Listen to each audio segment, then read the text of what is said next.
বাবা কলা খাবো। মামুনি তুমি কলা খাবা? ভাইয়া কত করে হালি কলা? কলা মাত্র 20 টাকা হালি। আচ্ছা ঠিক আছে, আমাকে 10 হালি দিয়ে দাও। আপনাকে 10 হালি দিব? আচ্ছা ঠিক আছে স্যার, দিচ্ছি।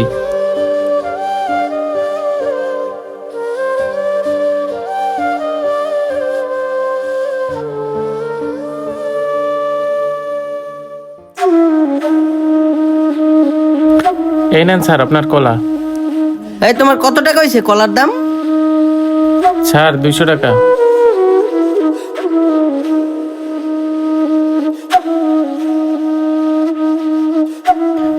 এই নাও টাকা। স্যার 100 টাকা দিলেন যে, আপনার তো 200 টাকা হয়েছে। দিছস তো পচা কলায় 100 টাকা দিছি, এটাই বেশি। বেশি কথা বললে এই 100 টাকাও পাবি না। থাক বেটা, চলো যাই। এটা ধরো তো আম্মু।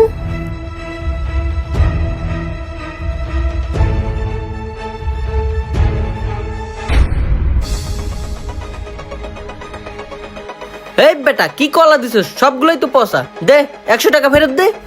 কি বলতেছেন স্যার? আমার কলা তো একটাও পচা না। দেখি। দেখ বেটা, আমি কি তোর মিশা কথা কইছি? তোর সব কলাই পচা। তুই আমার 100 টাকা ফেরত দে, আর তোর পচা কলা পরে দেখে লইস। ঠিক আছে স্যার, লন। থাক বেটা ফাউল, চলো তো আম্মু।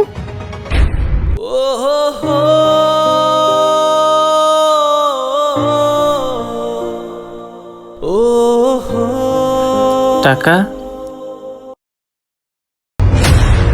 বাবা বাবা শোনো। কি হয়েছে মামুনি?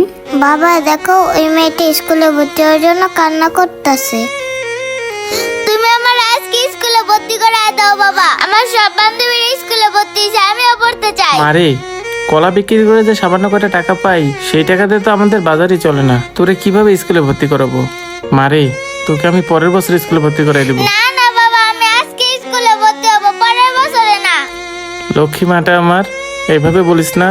তুই তো জানিস তোর বাবার কাছে টাকা থাকলে তো সব ইচ্ছে পূরণ করার চেষ্টা করে। ঠিক আছে বাবা, তুমি কিন্তু আমার পরের বছর স্কুলে ভর্তি করাইবা। বাবা আমাদের তো অনেক টাকা, মেয়েটাকে কিছু টাকা দাও না যাতে স্কুলে ভর্তি হতে পারে। আচ্ছা ঠিক আছে মামুনি, চলো।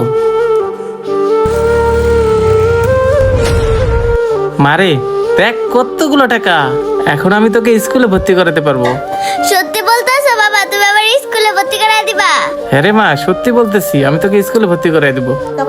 ইয়ে আমি এখন স্কুলে ভর্তি হব। থ্যাংক ইউ বাবা। আমার দান করার কৌশলটা আপনাদের কাছে কেমন লাগলো? যদি ভালো লাগে থাকে অবশ্যই ভিডিওটি শেয়ার করে সবাইকে দেখার সুযোগ করে দেবেন। ধন্যবাদ সবাইকে। আসসালামু আলাইকুম।